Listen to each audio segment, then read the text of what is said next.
and welcome to another booktube video from me, Lauren, from Lauren and the Books. And I said it, didn't I? I said it when I did my November book haul. There will be more books this month because I've been sent some really exciting things from the publisher, and also I've bought myself quite a few new books because December is a month during which I like to read Christmassy books, and I've bought myself some Christmassy books. So I've sort of interspersed the Christmassy books and the non-Christmassy books. But let's just start because I keep talking about books. The first two that I got sent, I've been sent these from the publisher, and I'm super duper excited about these. So this will give you a little hint. I've got the little pin that they sent me there. I don't know if you can see it. It's a bee. And then I also got sent this bag, which has got the name of the book, which is The Starless Sea by Erin Morgenstern. And I also got a lovely bookmark, which I'm going to put in the book now. So I got sent the Erin Morgenstern's new book, which is called The Starless Sea. She is the author of The Night Circus, which they also sent me. Now, The Night Circus is a book that I've read twice before, very much enjoyed. It's about a mysterious circus that comes to town.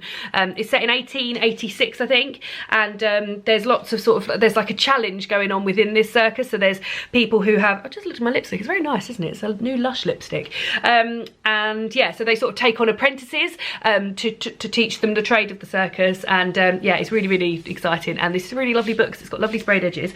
And then the new book by Erin Morgenstern, of which I don't really know much at all, was sent to me, and it says here, let's read and discover together. Look at this front cover, by the way. It is amazing. It looks like a notebook, and it's just beautiful. And the edges have got this bee that they've sent me the pin of, and then a key and a sword or a dagger. Very exciting. So it says here, are you lost or are you exploring? When Zachary Rawlins stumbles across a strange book hidden in his university library, it leads him on a quest unlike others.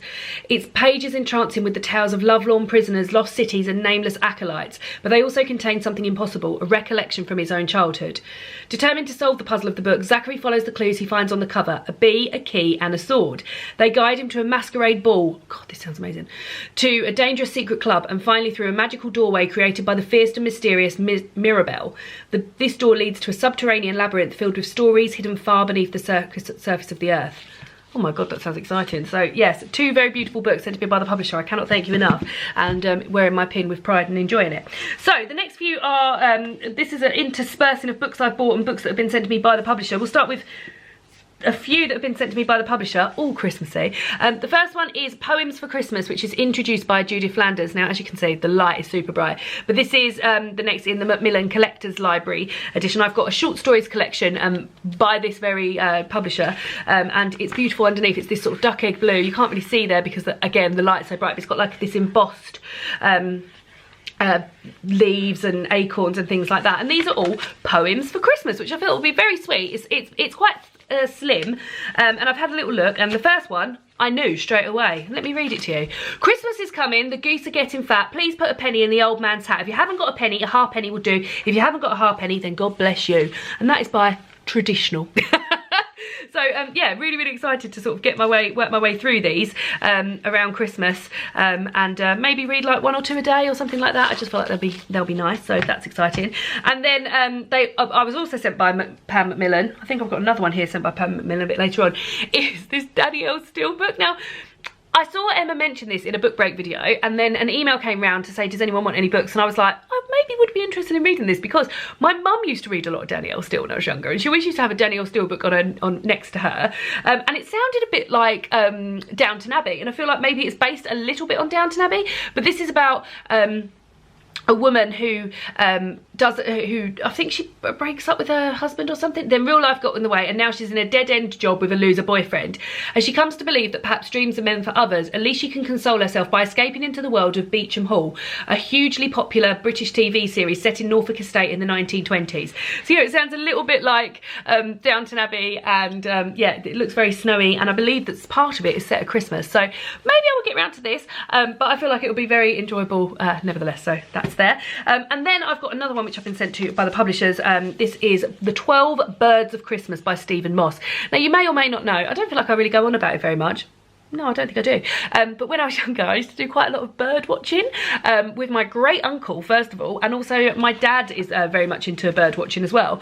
And when this, what are you laughing at? Bird nerd. David always calls me a bird nerd. And when I saw this come round on the Christmas on the Christmas press release. I was like, I would love that. So I've got it, and I think I'm going to read it throughout the Christmas period. And it's about each of the birds that appear, plus some others. Oh no, it is. It's all about the birds. So it's all about the birds that appear in the 12 Days of Christmas song. So for instance, partridge, turtle doves, domestic chickens, when free French hens, blackbirds, yellowhammers, geese, mute swans, nightjars for 8 maids a milking. I'm interested how that links in. 9 ladies dancing cranes, black grouse for 10 lords a leaping, sandpipers for 11 pipers piping, and woodpeckers for 12 drummers drumming. So yeah, I feel like I might treat this as a bit of a advent calendar, maybe for the first 12 days of December, or maybe on the run up to Christmas. But yeah, I feel like it's really beautiful, and the illustrations are lovely. And look at the end papers with all the birds on it. It's just lovely. It's just a lovely, lovely book. Lovely book for bird lovers and Christmas lovers alike, of which I am both. Then I've got some books that I bought. These are Christmas books that I'll be reading in the month of December. The first one is, and I was very excited about this, I feel like this can only have been published this year because I definitely would have known about it beforehand. Yeah, 2019. This is Festive Spirits, 3 short stories by Kate Atkinson, whose books I love. I love Life After Life. I love Behind the Scenes at the Museum. I enjoyed very much Transcription, but to find out that she's got a little, and this is very Diddy, a collection of 3 short stories, Christmassy ones, called Lucy's Day, Festive Spirit and Small Mercies. Very, very excited to read this. Very excited. And it's also beautiful underneath, like a little knitted jumper. Look at that. Gorgeous. So very excited to read those 3 short stories.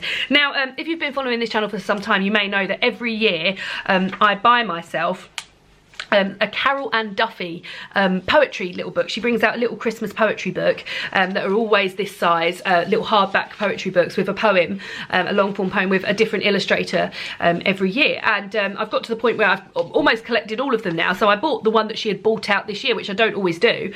But the one she's bought out this year is Frost Fair. And this is illustrated by David de la Heras. And as I said, they're just beautiful little poetry books. And I really like to read like one of these in bed at night. But this one is set in the winter. It is a snowy day in London in the great winter of 1683. And yeah, I feel like it's going to be exciting. It looks as though people are camping on the Thames. It's frosted over. So yeah, it looks lovely. And the illustrations look absolutely beautiful. You'll be seeing a whole host of these in my December TBR because every year I like to read them. And they're just gorgeous. They're absolutely lovely. So that one. And then the last one I bought is a children's literary Christmas, an anthology. And this is beautiful. It's like this matte sort of, what do you call that, shiny? It's not quite shiny, is it? It's like matte shiny. How would you describe that? Beautiful. Just beautiful. This literary Christmas anthology, edited by BookTube's own Anna James. She doesn't make videos anymore, but she is the author of Tilly and the Book Wanderers, the trilogy of that. And yeah, she's edited this herself. So this looks fantastic. David, I think you'd really like this. So it's set into different sections. So for instance, Father Christmas, the magic of Christmas, family celebrations, the gift of giving, and Christmas spirit. And within those sections they'll have little short form stories or little essays, and it's just gorgeous, and like all on different colour pages, and it just looks like it's going to be an absolute joy to read, and I can't wait to read it. And I hopefully there's some non-fiction in there. So they've got all sorts of things, so even things by like Mallory Blackman and Matt Haig. Like, I thought this was going to be sort of slightly older, so it has got people from like, it has got excerpts and things from Louisa May Alcott and older literature. But yeah, I'm very, very excited to read this. I bought this on a bit of a whim actually. I saw it online. I can't wait to read it. I'm really, really looking forward to it. Very excited.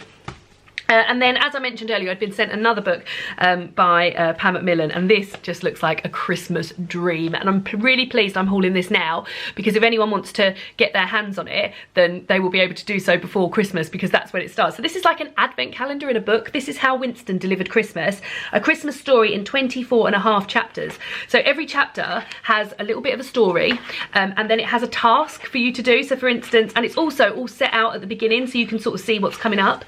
So it's set this is the first page. So you'll see on the 1st of December, there is a part of the story called A Very Important Mission. And then your task to do is write a letter to Father Christmas. And then this goes all the way through the month. And then, for example, if we get to December the 20th, the part of the story that you read is called A Nighttime Feast. And the task to do is make your own Christmas box. And I just think it just looks so cute. And this is like, I would have been beside myself over this when I was younger. So yeah, very, very excited to sort of do this. I think David and I may be going to do it ourselves this year. And I might gift it to a child I know next year. But this is the sort of thing that David and I'd be very into. It's so cute. And the illustrations look lovely. And it just looks like it's going to be really, really fun and Christmassy, which I love. And then the last one is one that I've been sent. This is Fantastic Female Adventurers. And this is Truly Amazing Tales of Women Exploring the World. And when the publisher contacted me about this, I was interested because there's quite a lot of these books out at the moment with like Fantastic Women and the Rebel Girls series, for instance. But this, which has tales of women explorers, is something that I feel like there's not a dedicated book about women explorers. And I'm actually reading a book at the moment called To the Bright Edge of the World, which is about a male explorer and his wife being left at home.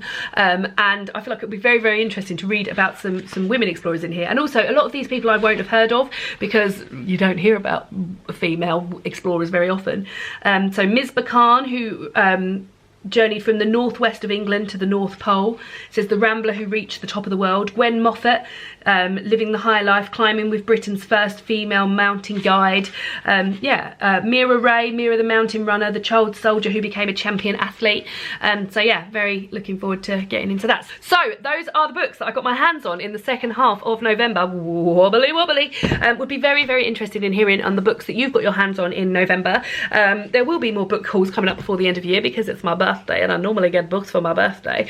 And also I'll be doing a December book haul, but 2 in month of December. Well, excited. So hopefully you found some books in here you might want to read over the Christmas period. There'll be Christmas TBRs and all sorts coming out in December. And I will see you all again soon for another BookTube video. Goodbye!